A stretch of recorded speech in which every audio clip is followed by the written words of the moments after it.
Hello, my name is Elliot Rindelman.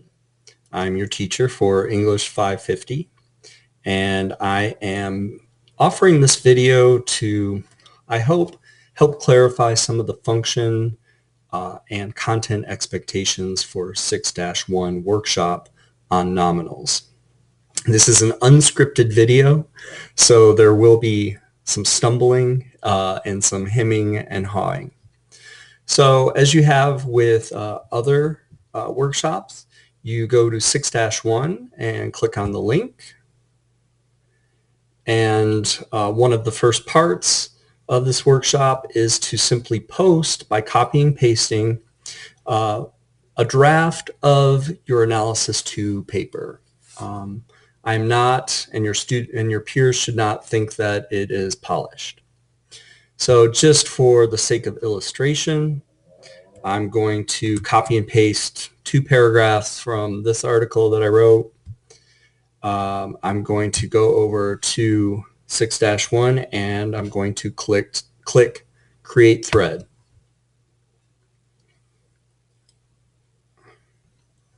In my subject line, I will give it something specific, something like initial post nominal workshop analysis to draft. Scroll down and I'm going to put my cursor in this editor body, Control Shift V, so I can strip out some of the styles from the other web page. And then I'm going to scroll down and click Submit. Okay. So that is a student posting the initial post of the rough draft of analysis paper 2.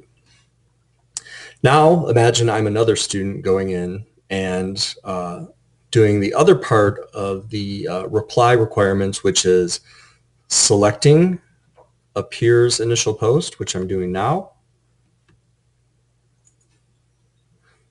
scrolling down, clicking reply, and as the instructions say, changing the subject line to selected. Clicking submit to officially select it. Say some time has gone by, and now I'm ready to perform my nominal analysis and or identification and my re-engineering. So I reopen my selected reply to my peer by clicking edit. You attain that edit button, or you render that edit button by hovering over a post. Okay?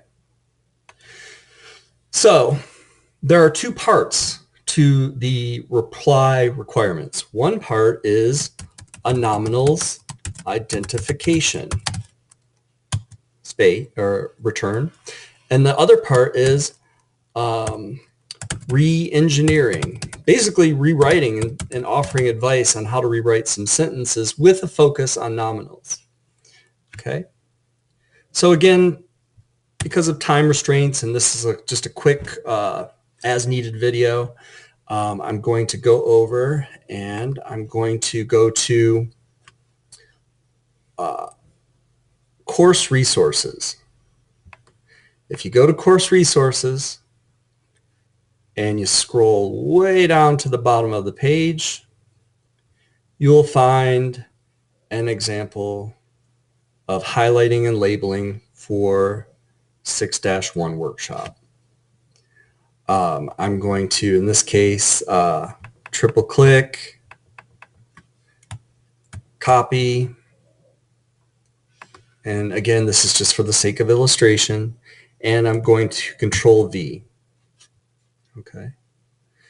If you can't see your text, you can expand the view by these arrows that says full screen. I'm going to click that now. So you can see there's the nominals identification section. Note that I highlighted the nominal in blue. You can use purple highlighting. Here's the changing of colors of text. Here you can highlight, make sure that it's visible, and then label it, identify it. This nominal is a nominal verb phrase. It's a gerund that functions as the object of a preposition. That's what makes it a nominal. It's acting like a noun. For the re-engineering, just take the same content you did before, the same copy and paste of the 2 paragraphs. Under re-engineering, and you could have done this many different ways, but this is the way I would have done it maybe. And right here. And focus on the nominals, rewriting sentences where the nominals aren't clear, but you can also rewrite other things to see if the author wants to use it. Maybe I want to change this to when I worked on my master's degree or something like that. And explain why you re-engineered some things. Please refer back to the directions. There are other questions and other instructions about re-engineering, and they will be helpful, I hope. So that's the end of this video. Be sure to do a spell check, toggle spell checker, click that. And once you've done your spell check, in this case I have to bring it down to here, compress my view, and then click submit. And there you go. We have nominal identification and re-engineering. Remember, you only have to do 1 or 2 paragraphs of your peer's draft, and the peer should be able to extrapolate that help onto other paragraphs. Thank you, and I hope this helps.